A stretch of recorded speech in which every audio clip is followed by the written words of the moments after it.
આજે આપણે subject manufacturing engineering 2 experiment number 4 aim to make left hand and right hand thread using lathe machine.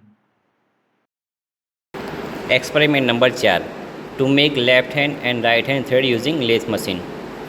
Uh experiment में આપણે lathe મશીનના ઉપયોગ દ્વારા વર્કપીસ પર લેફ્ટ હેન્ડ અને રાઇટ હેન્ડ થ્રેડ બનાવીશું. અહીં આગળ આપણે વર્કપીસના ચકમાં લેથ મશીનના ચકમાં ઓલરેડી વર્કપીસ ફિટ કરેલો છે અને હવે આપણે મશીન ચાલુ કરી અને રાઇટ હેન્ડ થ્રેડ પાડીશું. આ પ્રોસેસમાં જે વર્કપીસ ઉપર જે કટિંગ ટૂલ છે એ જમણી બાજુથી ડાબી બાજુ જશે, એટલે એને રાઇટ હેન્ડ થ્રેડ કહેવામાં આવશે.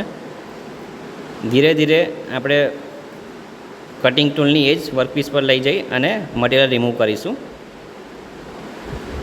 અને હવે એ જ સ્થિતિમાં કટિંગ ટૂલ પાછું આવશે, જેથી જે રાઇટ હેન્ડ થ્રેડ છે એની ફિનિશિંગ સારી રહેશે.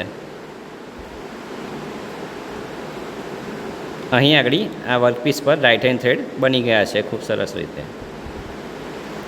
હવે આપણે લેફ્ટ હેન્ડ થ્રેડ પાડીશું આ વર્કપીસ પર, જેમાં ટૂલ એ લેફ્ટ હેન્ડ સાઈડથી રાઇટ હેન્ડ સાઈડ આવશે અને મટીરિયલ રિમૂવ કરશે વર્કપીસ પરથી. અહીં આગળ ખૂબ સરસ રીતે આપણે લેફ્ટ હેન્ડ થ્રેડ બનાવી દીધેલો છે.